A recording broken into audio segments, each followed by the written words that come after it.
यदि आप इन तीनों तरीकों को समझ लेते हैं तो आप किसी के भी मन की बातें बड़ी ही आसानी से जान सकते हैं, समझ सकते हैं। तो चलिए इसे एक बुद्ध कहानी के माध्यम से समझते हैं कि किस तरह से आप दूसरों की मन की बातें जान सकते हैं, समझ सकते हैं। बहुत समय पहले की बात है, एक छोटा सा गांव था।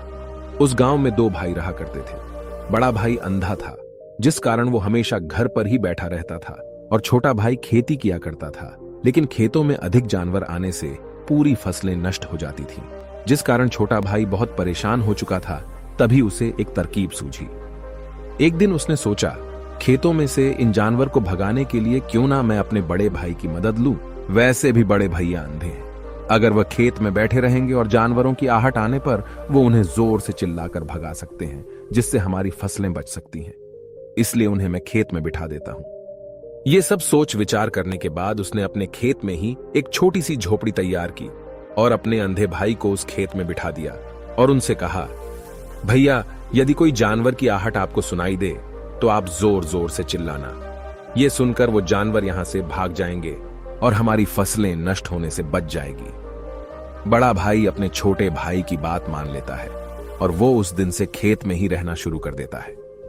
जब भी किसी जानवर की आहट उसे सुनाई देती तो वो तुरंत जोर जोर से चिल्लाना शुरू कर देता, जिससे वो जानवर उसके खेतों से भाग जाते। ऐसा करते करते कई दिन बीत चुके थे। तभी एक दिन उसके खेत में एक हिरण भागता हुआ आता है और वह खेत के बांध को तोड़कर वहां से भाग गया। लेकिन उसी हिरण का पीछा करते हुए एक राजा भी उस खेत में आ पहुंचा। तभी राजा की नजर उस अंधे भाई पर पड़ती है। राजा उस व्यक्ति से कहता है, देखो मैं यहां पर एक जानवर का पीछा करते हुए आया हूं, क्या तुमने उस जानवर को यहां पर देखा है? इस पर वो व्यक्ति कहता है, हे राजन, मैं तो अंधा हूं, मैं भला किसी जानवर को कैसे देख सकता हूं। लेकिन मैं आपको इतना जरूर बता सकता हूं कि जो जानवर मेरे खेतों से होकर भागा है वो आपके लायक नहीं है। आप उसके पीछे अपना समय यूं ही व्यस्त कर रहे हैं। राजा उस अंधे व्यक्ति की बात सुनकर बड़ा अचरज में पड़ गया। वो ये सोचने लगा कि आखिर ये तो अंधा है, फिर इसे कैसे पता कि जिस हिरन को मैं तलाश रहा हूं वह हिरन मेरे लायक है ही नहीं। ये अंधा व्यक्ति मुझे कैसे बता सकता है? तभी राजा उस अंधे व्यक्ति से कहता है, कहीं तुम मुझसे झूठ तो नहीं कह रहे? एक तरफ तुम ये कहते हो कि तुम अंधे हो और दूसरी तरफ तुम ये भी कह रहे हो कि जो जानवर यहां से भागा है वो मेरे लायक नहीं है। इस पर वो अंधा व्यक्ति कहता है, हे राजन, जिसे आप एक हिरण समझ रहे हैं, असल में वो एक हिरण नहीं है बल्कि एक हिरणी है, और वो भी गर्भवती है। और जहां तक मुझे ज्ञान है, मैंने कभी किसी राजा को किसी गर्भवती हिरणी का शिकार करते हुए नहीं सुना है। और इसी कारण मैं आपसे ये कह रहा हूं कि वो हिरणी आपके लायक नहीं है। आप उसके पीछे अपना समय व्यर्थ ना करें।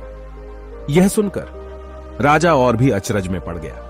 वो ये सोचने लगा कि आखिर ये अंधा आदमी ये कैसे जान सकता है कि वो हिरणी है और गर्भवती है। राजा कुछ देर सोच विचार करने के बाद अपने सेनापति से कहता है, सेनापति जी, मुझे वो जानवर जिंदा चाहिए, क्योंकि मुझे यह पता करना है क्या वह हिरणी है और क्या वह गर्भवती है। क्योंकि यह अंधा आदमी बहुत विश्वास के साथ कह रहा है और मुझे इस बात की पुष्टि करनी है।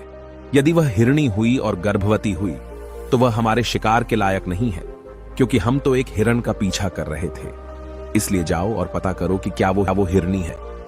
सेनापति राजा से आज्ञा लेकर आगे की ओर बढ़ चलता है और कुछ देर बाद जब वह वापस लौट कर आता है तो वह राजा को कहता है, हे राजन, इस अंधे आदमी ने जो भी बातें कही हैं वो बिल्कुल सही हैं। वो एक हिरणी ही है और वह गर्भवती भी है। यह सुनकर राजा आश्चर्यचकित रह गया। उसे समझ नहीं आ रहा था कि आखिर अंधा आदमी कैसे पता कर सकता है कि वह जानवर एक हिरणी है, और तो और वह गर्भवती है। भला एक अंधा आदमी यह कैसे देख सकता है, यह कैसे जान सकता है, आखिर इसे यह कैसे पता चला? ऐसे कई सारे प्रश्न अब राजा के मन में उमड़ने लगे। अब राजा ने यह ठान लिया था कि मुझे इस बात की तह तक पहुंचना ही है कि आखिर यह अंधा आदमी कैसे जानता है कि वह जानवर एक हिरणी है। यह सोचकर राजा उस अंधे आदमी के पास जाता है और उस अंधे आदमी से कहता है, देखो मैं ये तो नहीं जानता कि तुम सचमुच अंधे हो या नहीं, लेकिन मैं तुमसे एक बात जानने आया हूं। क्या तुम मेरे प्रश्न का सही सही जवाब दोगे? इस पर अंधा व्यक्ति कहता है, हे राजन, आप जो कुछ पूछना चाहते हैं मुझसे पूछ सकते हैं, मैं आपको बिल्कुल सच सच जवाब दूंगा। इस पर राजा कहता है, देखो एक तो तुम कहते हो कि तुम अंधे हो और दूसरी तरफ तुमने यह बता दिया कि जिस जानवर का पीछा मैं कर रहा हूं वह एक हिरणी है, और तो और वह गर्भवती भी है। आखिर तुम्हें यह कैसे पता चला? तुम्हारे खेत में और भी तो जानवर आते होंगे, और भी तो जानवर यहां से गुजरते होंगे, फिर तुमने यह कैसे अंदाजा लगाया? तभी वह अंधा व्यक्ति राजा से कहता है, हे राजन, आप जिस हिरणी का पीछा कर रहे थे वही हिरणी जब मेरे खेत में आई, उसकी रफ्तार और उसके भागने की आहट से मुझे यह एहसास हो चुका था कि यह एक हिरणी है, और मेरे खेत की जो बांध है वह बहुत छोटी है, उसकी ऊंचाई ज्यादा नहीं है। यदि कोई हिरण होता तो उस बांध को बड़ी आसानी से लांघ जाता, लेकिन वह हिरणी इस बांध को तोड़कर भागी है, और यदि वह इस बांध को छलांग लगाकर पार करने का प्रयास करती तो इससे उसके बच्चे को खतरा होता, और इसी बात से मैंने यह पता लगा लिया कि वह गर्भवती है। इस कारण वह ज्यादा ऊंची छलांग न लगाकर मेरे खेत की बांध को तोड़ते हुए भाग गई। इस पर राजा के मन में एक और प्रश्न उठा। राजा ने कहा, किंतु तुम्हें कैसे पता चला कि वो एक हिरणी ही है, और भी तो कोई जानवर यहां पर आ सकते हैं? इस पर वो अंधा व्यक्ति कहता है, हे राजन, मैं पूरा दिन सुबह शाम यहीं पर बैठा रहता हूं, और मेरी सुनने की शक्ति बहुत तेज है।